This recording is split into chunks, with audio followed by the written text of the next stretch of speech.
আমরা শুরু করছি লেকচার 2। লেকচার 2 তে আছে ইনভার্টিং এমপ্লিফায়ার। তো আমরা ইতিপূর্বে লেকচার 1 এ দেখেছি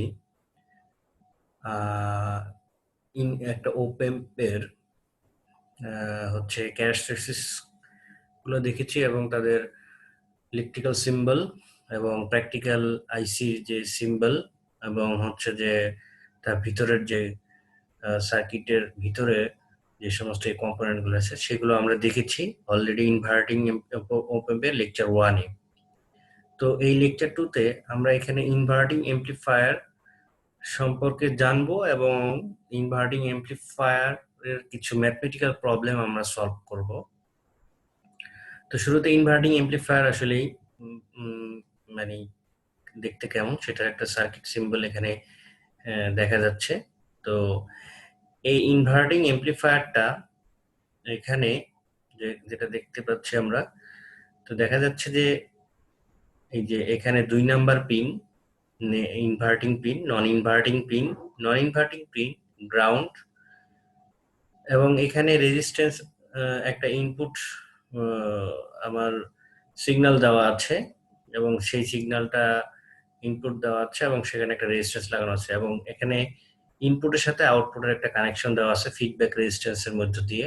সেটা রেজিস্ট্যান্স হচ্ছে আরএফ এবং এটা কারেন্ট হচ্ছে এখান থেকে আমরা দেখতে পাচ্ছি এদিকে যাচ্ছে বাম থেকে ডান দিকে, এটাও বাম থেকে ডান দিকে। তো এখানে আমরা প্রথমে এটা ইনভার্টিং এমপ্লিফায়ার আমরা ইতিপূর্বে লেকচার 1 এ ওপ এর ক্যারেক্টারিস্টিক্স আমরা দেখেছি। এখানে ওপ এর ক্যারেক্টারিস্টিক্স দেখেছি যে ওপ এর ক্যারেক্টারিস্টিক্স আমরা দুইটা কনসিকুয়েন্স পেয়েছিলাম, যে তাদের ইনপুট কারেন্ট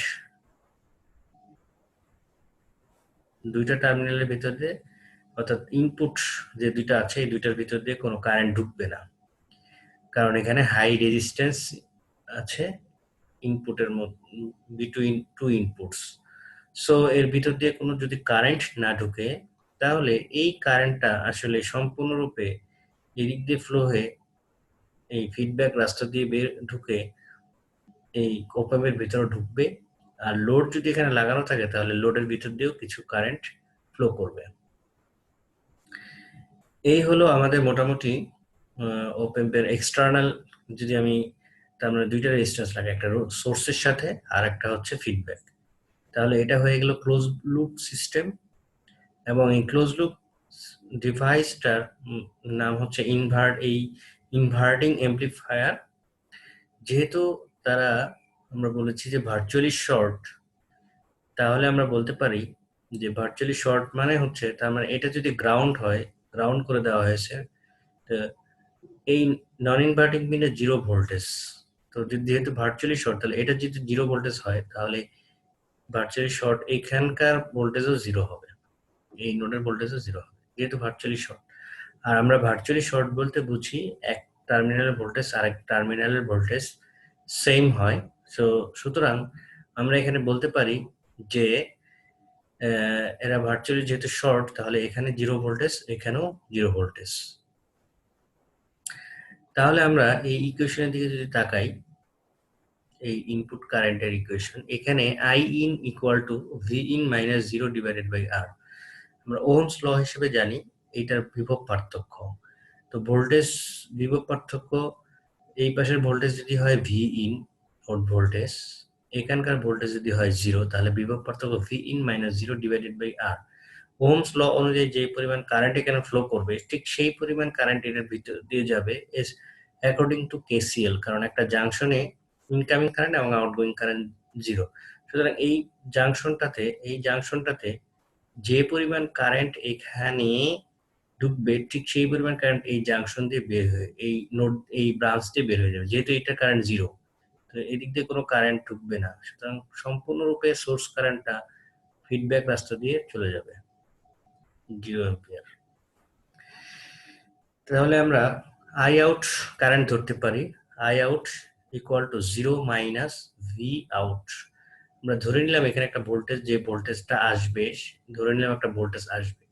যেহেতু কারেন্ট বাম থেকে ডান দিকে যাচ্ছে, তাহলে আমরা অবশ্যই ধরে নিতে পারি এই পাশের ভোল্টেজটা বেশি এই পাশের ভোল্টেজটা কম। সুতরাং ভোল্টেজ ডিফারেন্স বের করার সময় হাই ভোল্টেজ থেকে বিয়োগ করতে হয় লো ভোল্টেজ। তাহলে আমরা 0 মাইনাস ভি আউট। এখন এখানে কোশ্চেন আছে যে কিভাবে বুঝলাম যে এই পাশের ভোল্টেজ কম এই পাশের ভোল্টেজ বেশি। এই যে কারেন্ট থেকে আমরা বুঝলাম কারেন্ট বাম থেকে ডান দিকে যাচ্ছে, যেহেতু বাম থেকে ডান দিকে যাচ্ছে তাহলে অবশ্যই আমরা বলতে পারি যে লেফট সাইডের ভোল্টেজ বেশি এবং রাইট সাইডের ভোল্টেজ কম। তো সুতরাং voltage difference 0 minus V out divided by R F. তাহলে এই কারেন্ট দুইটা সমান সমান, যেহেতু সম্পূর্ণ কারেন্টই এদিক দিয়ে যেটা ঢুকবে ঠিক সেই কারেন্টটা ফিডব্যাক রাস্তা দিয়ে বের হয়ে যাবে। সুতরাং I out equal to I in বলতে পারি। এখন যদি আমি এই ইকুয়েশনের ডান পক্ষের বি ইন বাই আর এখানে লিখি এবং আই আউট ডান পক্ষে 0 মাইনাস ভি আউট আমরা লিখতে পারি V out divided by R. তো আমরা এখান থেকে তাহলে সহজেই কিন্তু আমরা ইকুয়েশনটা পেয়ে গেলাম V out divided by V in. V আউটটা এখানে নিয়ে আসলাম, আরটা এখানে নিয়ে আসলাম। ভি আউট অর্থাৎ V out divided by V in, না ভি আউটের নিচে ভি ইনটা নিয়ে আসলাম, আর একটা তাহলে উপরে উঠে যাবে এবং একটা মাইনাস থাকবে। সুতরাং এইটা আমরা দেখতে পাচ্ছি যে minus R F by R, এইটা রেশিও আসলে V out divided by V in. তাহলে আমরা ওভারঅল ক্লোজ লুপ ভোল্টেজের, হ্যাঁ আমরা এখানে গেইন হিসেবে এ, আমরা গেইন হিসেবে এ ভি কল করতে পারি। তো এটা হচ্ছে close loop gain AV equal to V out divided by V in equal to R F by R. তাহলে আমরা এখান থেকে একটা বুঝলাম যে একটা ক্লোজ লুপ সিস্টেমের ইনভার্টিং এমপ্লিফায়ারের গেইন আসলেই minus R F by R equation. তাহলে ফিডব্যাক রেজিস্ট্যান্স এবং আর, এই ফিডব্যাক রেজিস্ট্যান্সের উপরে আসলে আমার গেইনটা ডিপেন্ড করতেছে এবং আর এর এই রেশিওটার উপরে। এবার আসা যাক ম্যাথ অন ইনভার্টিং এমপ্লিফায়ার। এখানে একটা এক্সাম্পল দেখানো হয়েছে, example 1। If RF is equal 100 kilo ohm and R is 10 kilo ohm, calculate output voltage gain. Easy, এখানে জাস্ট আমরা জানি গেইন সমান সমান minus R F by R. তাহলে আমরা আর এফ পেয়েছি 100 এবং আর পেয়েছি 10, সুতরাং এটা রেশিও হচ্ছে তার ভোল্টেজ গেইন। এখন আরেকটা ডাটা দিয়েছে যে if the input voltage is 0.5 and the output voltage would be, তাহলে আউটপুট ভোল্টেজ কি হবে? আউটপুট ভোল্টেজ যদি চাই তাহলে আউটপুট ভোল্টেজ হবে ওই যে ইনপুট ভোল্টেজ ইনটু গেইন। আমরা গেইন আগেই পেয়েছি 10,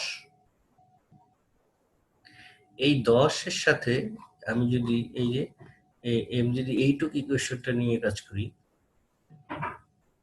আমরা গেইন পেয়েছি হচ্ছে -10, মানে এভির ভ্যালু -10। এখন ভি ইন দেওয়া আছে 0.5, সুতরাং 0.5 ইন্টু এভি, তাহলে আমরা ভি আউট পেয়ে যাব। সুতরাং ভি আউট আমরা এই যে V input voltage into gain এটা দিয়ে গুণ করে দিলে আমরা ভি আউটপুট ভোল্টেজ এখানে পেলাম -5। তাহলে আমরা কি কনক্লুশন ড্র করতে পারলাম? আমরা দেখলাম যে এখানে ইনপুট ভোল্টেজ পজিটিভ দিয়েছি, কিছু নয় মানে পজিটিভ সাইন, কিন্তু আউটপুট পেয়েছি আমরা কত? মাইনাস একটা ভোল্টেজ পেয়েছি। যেহেতু গেইন কম, সুতরাং যেহেতু গেইন এখানে বেশি 10, সুতরাং এই -0.5কে সে 10 গুণ বাড়ায় দিয়েছে এবং একটা নেগেটিভ, অর্থাৎ এটা ডিসি ভোল্টেজটাকে, পজিটিভ ডিসি ভোল্টেজটাকে আউটপুটে দিয়েছে নেগেটিভ এবং সাথে সাথে 10 গুণ অ্যাম্পলিফাই করেছে। এখানে আমরা পেলাম আউটপুটে তাহলে -5 ভোল্ট, -5 ভোল্ট ডিসি। এখানে দেওয়া হয়েছিল +0.5 ডিসি।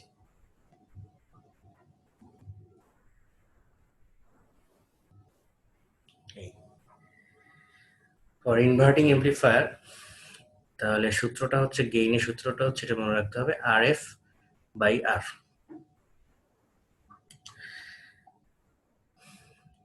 এবার একটা প্রবলেম 1, এটা হোম টাস্ক হিসেবে রয়েছে, অ্যাসাইনমেন্ট, তোমরা বাসায় চেষ্টা করবে।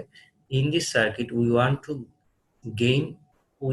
a gain of 10 following circuit আমরা চাই হচ্ছে তার গেইন 10 হবে if rs is 5 kilo ohm what is the value you need to use of rf তাহলে আমার এখানে rf কত ভ্যালু ইউজ করতে হবে যদি আমি গেইন চাই 10 এবং এটা आंसर ওহমে আসবে তো আশা করি এটা চেষ্টা করবে বাসায় তো এখানে একটা হিন্টস যদি আমি দেই তাহলে আমরা মানে যেটা আমরা জানি যে AV ইকুয়াল টু আমরা জানি RF বাই R তাহলে এখানে গেইন দেওয়া আছে 10 আর R দেওয়া আছে সুতরাং এই সূত্র থেকে RF আমার ইজিলি বের হয়ে যাবে এখন এখানে কিভাবে বুঝবো যে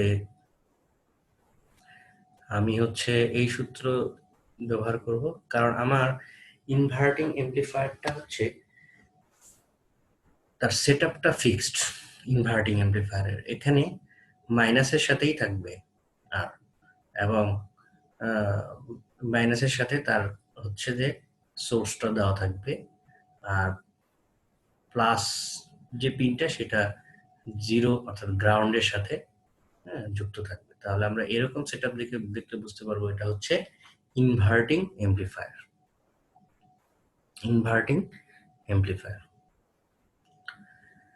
প্রবলেম 2 এখানে যদি দেখি in this circuit you have it set up for gain minus 10 the input voltage is 0.24 what is the output voltage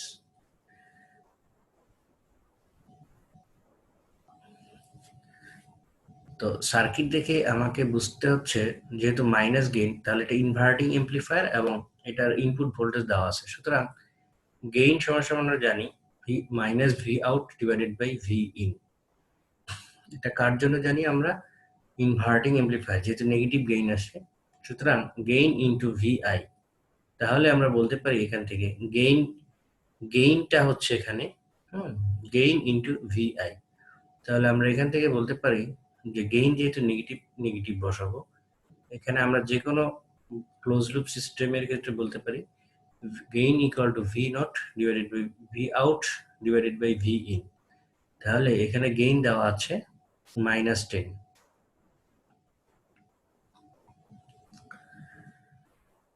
এবার আসো transfer characteristics of inverting amplifier তো ইনভার্টিং অ্যামপ্লিফায়ারের ট্রান্সফার ক্যারেক্টারিস্টিক্স বলতে কি বুঝি ট্রান্সফার ক্যারেক্টারিস্টিক্স বলতে বোঝায় output versus input voltage inverting অ্যামপ্লিফায়ারের আউটপুট ভার্সেস এখানে কিন্তু নরমালি এক্স অ্যাক্সিসের টাইম থাকে কিন্তু এখানে এক্স অ্যাক্সিসের যদি ভি ইনপুট ভোল্টেজ থাকে এবং আউটপুট যদি ওয়াই অ্যাক্সিসে থাকে অর্থাৎ আউটপুট ভার্সেস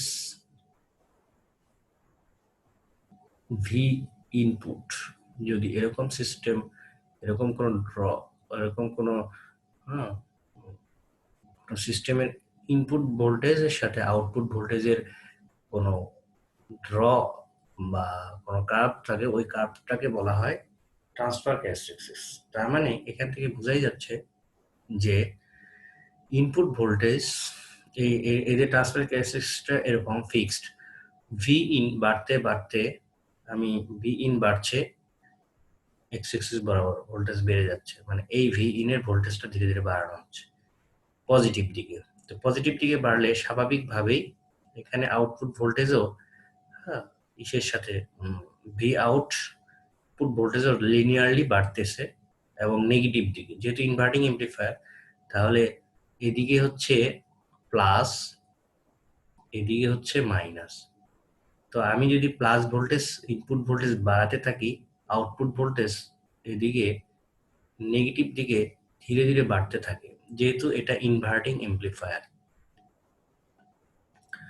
সো একসময় বাড়তে বাড়তে কি হবে একটা স্যাচুরেশনে কত দূর পর্যন্ত যাবে একটা স্যাচুরেশন ভোল্টেজে যাবে সেই স্যাচুরেশন ভোল্টেজটা আসলে কোনটা স্যাচুরেশন ভোল্টেজটা যদি আমি পজিটিভ ভোল্টেজ দেই তাহলে এই স্যাচুরেশন ভোল্টেজ ফলো করবে এটাকে, ভি প্লাসকে।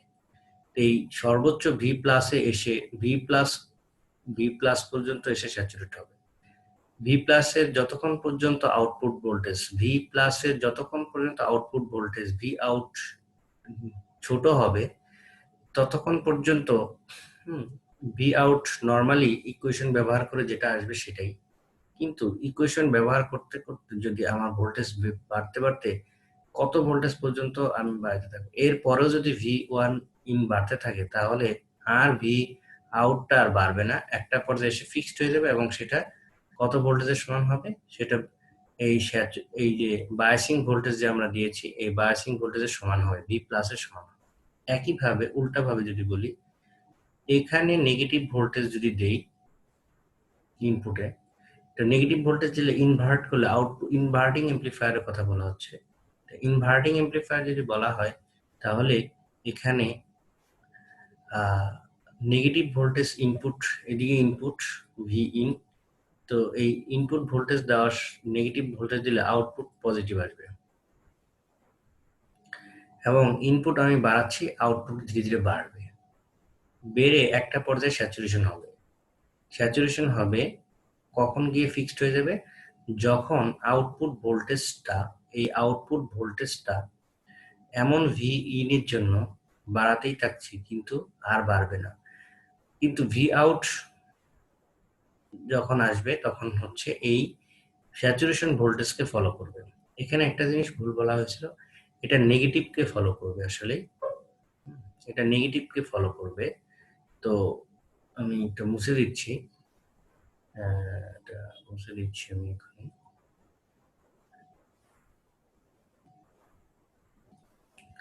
এটা হবে নেগেটিভ ভোল্টেজ, অ্যাকচুয়ালি ভি নেগেটিভকে ফলো করবে।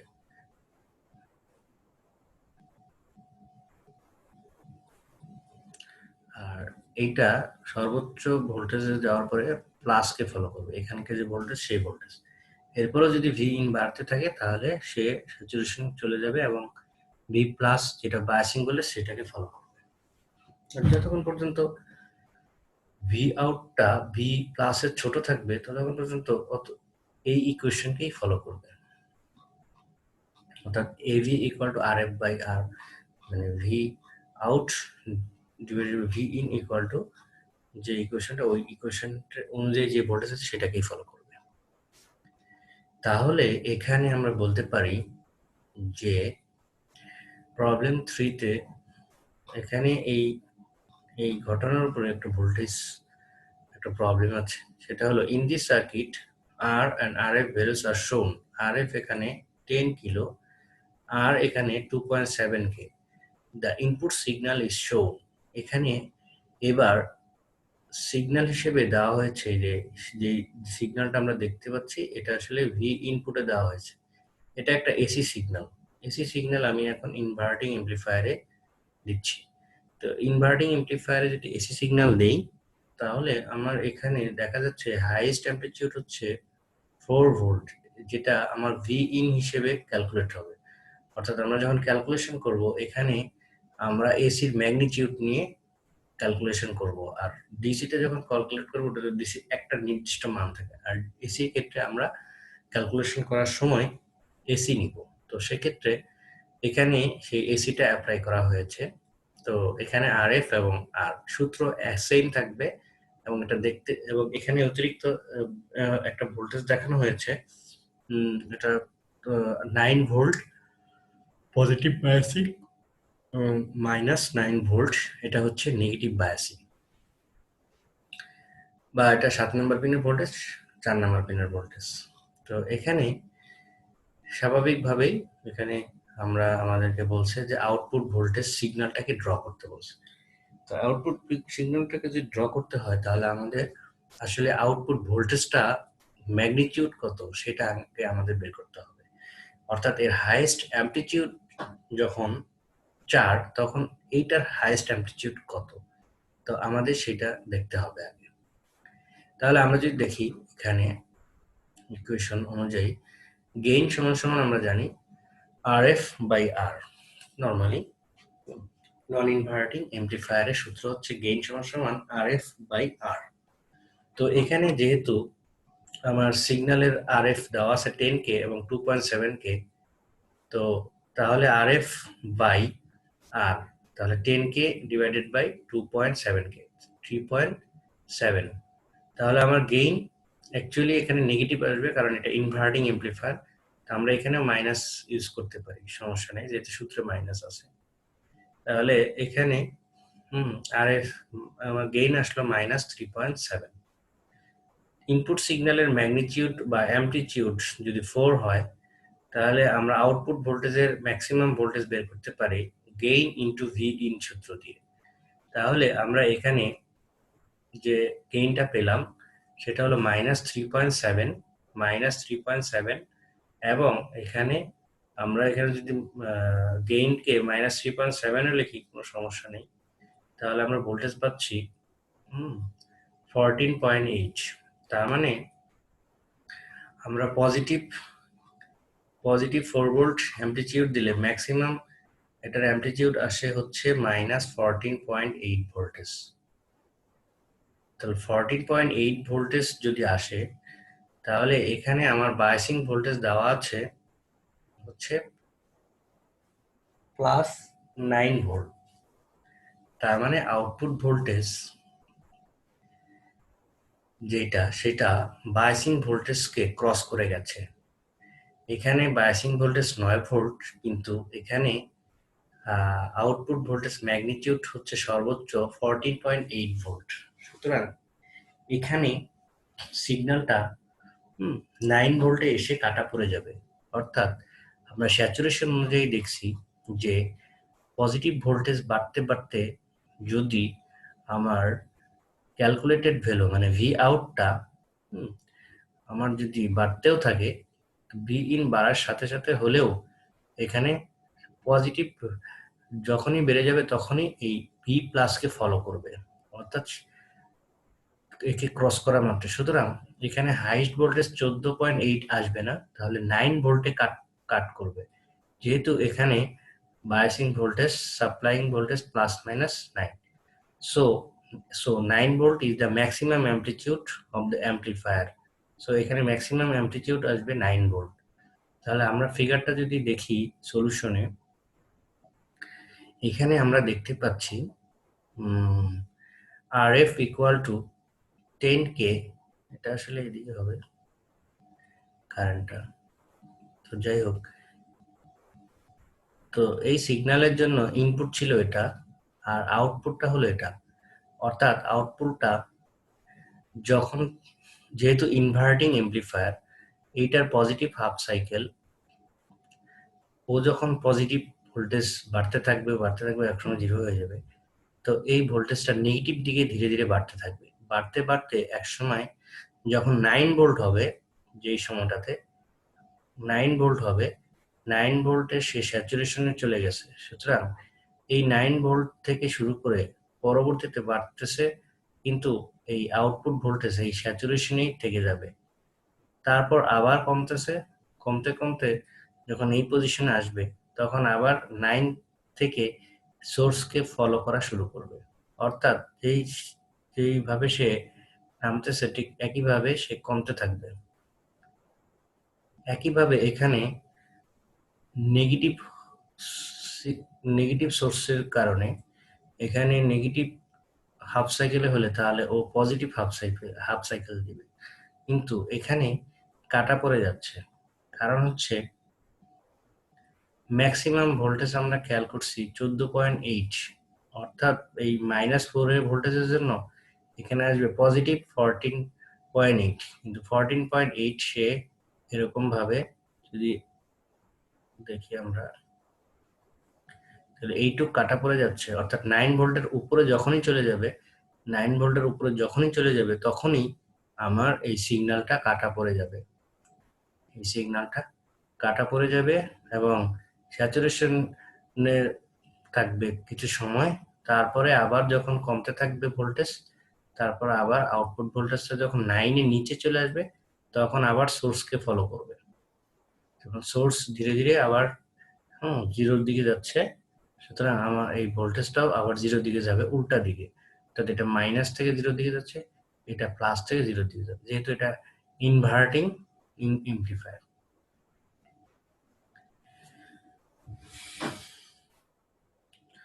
তো এই ছিল আমাদের ইনভার্টিং এমপ্লিফায়ার সম্পর্কে যে অঙ্কগুলো। এখানে 4টা প্রবলেম আছে। প্রথমে এক্সাম্পল একটা, প্রবলেম একটা, হোম টাস্ক এবং প্রবলেম 2 করে দেওয়া আছে এবং প্রবলেম 3টাও করে দেওয়া আছে। এখন তোমাদের কোনো কোশ্চেন থাকলে এই স্লাইডের উপরে কোশ্চেন করা যেতে পারে। তো এই হচ্ছে আপাতত ইনভার্টিং এমপ্লিফায়ারের যে সমস্ত অঙ্কগুলো দরকারি, সেই যেই ধরনের টাইপের অঙ্কগুলো আসতে পারে। এখানে বিশেষ করে আলোচনা করা হয়েছে কয়েক টাইপের অঙ্ক। যেমন এখানে আরএফ এবং আর দেওয়া থাকতে পারে, সেক্ষেত্রে ক্যালকুলেট ভোল্টেজ, আউটপুট ভোল্টেজ বের করতে হবে, আউটপুট ভোল্টেজ গেইন বের করতে হতে পারে, এবং একই সাথে ইনপুট ভোল্টেজ দিলে আউটপুট ভোল্টেজ কত হবে সেটাও বের করতে হতে পারে। আরেক টাইপের অঙ্ক শুধু যে গেইন দেওয়া আছে, এবার উল্টা আরএফ এর ভ্যালু কত হবে এবং এখানে আর এর ভ্যালু দেওয়া আছে। তো আরেক টাইপের অঙ্ক হচ্ছে এখানে গেইন দেওয়া আছে, ইনপুট ভোল্টেজ দেওয়া আছে, output voltage, just output voltage বের করতে বলছে। আরেক টাইপের অঙ্ক দেওয়া আছে যদি এসির ক্ষেত্রে যদি এরকম হয় যে ইনপুট ভোল্টেজ তাহলে ইনপুট ভোল্টেজ যদি এসি হয় আউটপুট ভোল্টেজ কেমন হবে, সেক্ষেত্রে আমার এই ক্যারেক্টারিস্টিক্সটা মাথায় রাখতে হবে। এবং মাথায় রেখে তো আগের নিয়মেই ওই গেইন বের করতে হবে এবং তার ম্যাক্সিমাম অ্যামপ্লিটিউড দিয়ে আউটপুট ভোল্টেজের ম্যাক্সিমাম ভ্যালুটার ক্যালকুলেশন করতে হবে। যদি দেখি আউটপুট ভোল্টেজে যে সাপ্লাইটা দেওয়া হয়েছে এখানে বায়াসিং এর, সেই বায়াসিং এর চাইতে যদি বেশি ভোল্টেজ আউটপুটে যায় তাহলে সে 14.8 সে শো করবে না, অর্থাৎ সর্বোচ্চ 9 পর্যন্ত শো করবে। জন্য এখানে একটু খেয়াল করতে হবে যে 14.8 9 এর চাইতে বড়। সুতরাং যেহেতু সে ক্রস করে গেছে আউটপুট ভোল্টেজ বায়াসিং ভোল্টেজকে, যদি ক্রস করে যায় কোনো কারণে তাহলে স্যাচুরেশনে চলে গেছে এবং স্যাচুরেশনে যে ভোল্টেজটা শো করবে, ইনপুট ভোল্টেজ বাড়তেও থাকলে আউটপুট আর বাড়বে না, স্যাচুরেশন পর্যন্ত থেমে যাবে। সুতরাং যেহেতু ইনভার্টিং এমপ্লিফায়ার, তাহলে আউটপুটটা মাইনাসকে ফলো করবে আর ইনপুটটা প্লাসকে ফলো করবে। তো এখানে এই হলো আমাদের আজকে মোটামুটি এই পর্যন্ত, অর্থাৎ কয়েক টাইপের অঙ্ক দেওয়া আছে। এখানে একটা জিনিস উল্লেখযোগ্য বলা হয় নাই, এখানে যদি কারেন্ট বের করতে বলতে পারে যে আই ইন কত, অর্থাৎ ইনপুট কারেন্ট কত, ইনপুট কারেন্ট তো ইজিলি বলে দেওয়া যায়। এখানে আমার ভোল্টেজ ভি ইন এর ভ্যালু যদি বের করতে পারি, যেহেতু গেইন দেওয়া আছে, সুতরাং আমি যদি এখানে আর এফ, এটার ক্ষেত্রে ইনপুট ভোল্টেজ বলা নাই, যদি এটার ক্ষেত্রে ইনপুট ভোল্টেজ বলে দেওয়া আছে, যদি এটার ক্ষেত্রে ইনপুট ভোল্টেজ হয় 0.5, তাহলে আসলে আই ইনপুট কারেন্ট হবে ভি ইন মাইনাস 0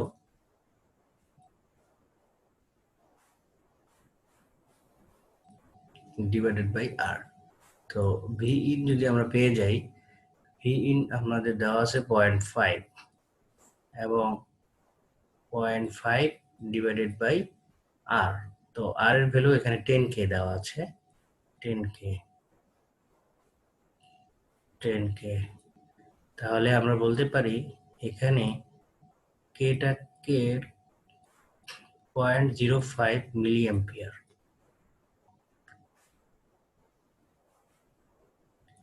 বিকজ এখানে কে আছে 10 টু দি পাওয়ার 3, উল্টে গেলে পরে মাইনাস হবে 10 টু দি পাওয়ার -3, সুতরাং 10 টু দি পাওয়ার -3 না রেখে মিলি অ্যাম্পিয়ার লিখতে পারি। 0.5 কে 10 দিয়ে ভাগ করলে এখানে 0.04, হ্যাঁ 0.04 এ আমার একটা জিরো আগে আসবে, 0.04 মিলি অ্যাম্পিয়ার আসবে। তো আরএফ এর ভিতর দিয়েও কারেন্ট আমরা চাইতে পারি, আসলে কারেন্টটা এদিকে যাবে, এখানে এই কারেন্টটা এদিকে, ডিরেকশনটা এদিকে যাবে। আই আউট সমান হবে 0 minus V out divided by R F. তাহলে আমার ভি আউটের মান জানা আছে, তাহলে আমরা ইজিলি আই আউট বের করে ফেলতে পারবো। তো আজকে এই পর্যন্ত এখানে লেকচার। যদি কোনো কোশ্চেন থাকে আমরা এখন কোশ্চেন অ্যান্সার সেশনে চলে যাব। তো আজকে এই পর্যন্তই। আল্লাহ হাফেজ।